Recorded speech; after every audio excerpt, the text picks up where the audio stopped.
Good morning. Welcome to the second video in the series Behind the Scenes of Maverick. Today we're talking to the very interesting, lovely Rebecca Colby.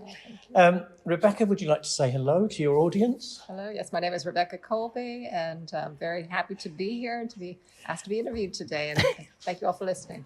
Okay. Tell me about your publishing journey. You had quite an interesting start, I believe. A very slow start is what it was.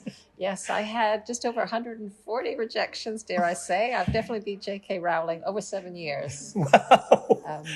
In fact, I've collected, it was back in the days when I was posting a lot of them, so I collected a lot of them in a notebook that I'd take in this big notebook in the schools to show the children, to talk about resilience. Wow, certainly is resilient.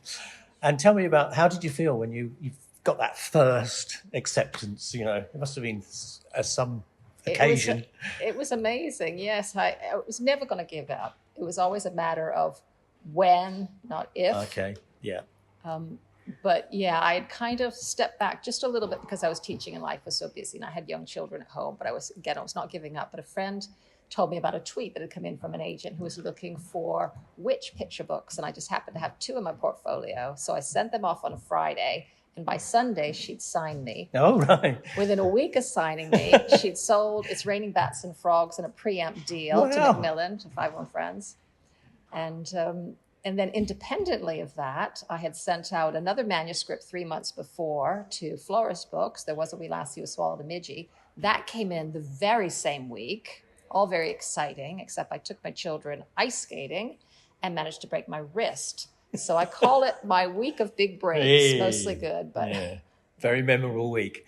Definitely. That's when I first noticed you, was the Wee Lassie book, when we were up at the Heart of Hoyk. Heart of Howick, yeah. Yeah, awards.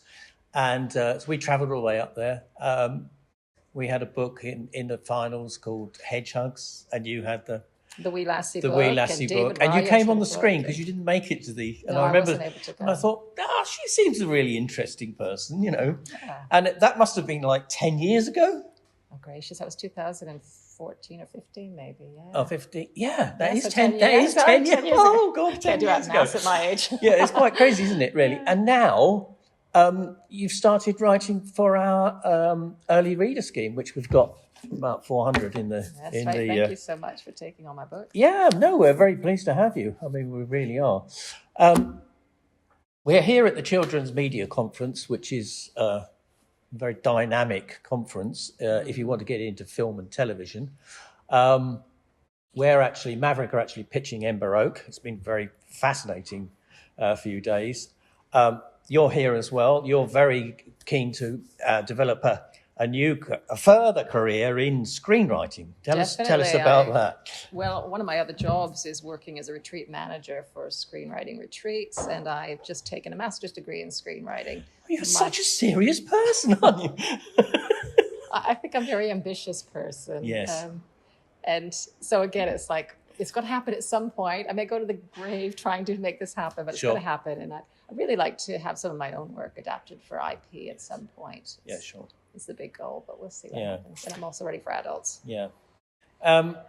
We talked about it a little bit earlier, how if you're taking a novel, you know, with 80, 100,000 words and you're going to write some scripts, you need a dedicated script writer. Mm-hmm. But you're saying that because you have adapting picture books, etc., tell us how you go about screenwriting.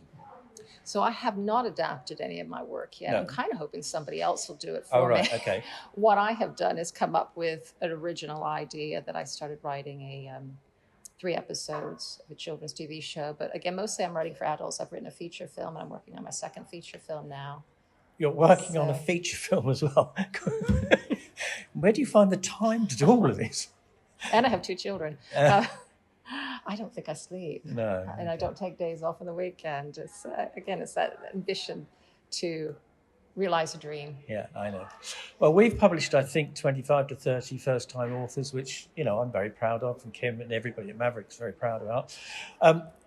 Obviously, we're going to have aspiring writers looking at this video. Can you give any advice to authors or screenwriters who are trying to break into either ends of the business, please, Rebecca? Yes, I guess my two big takeaways will be never give up, going back to that resilience. If you're really serious about it, I think so many people stop too soon because it is hard to hear no all the time. Definitely, but you've got to grow that, give yourself that time to grow that thick skin.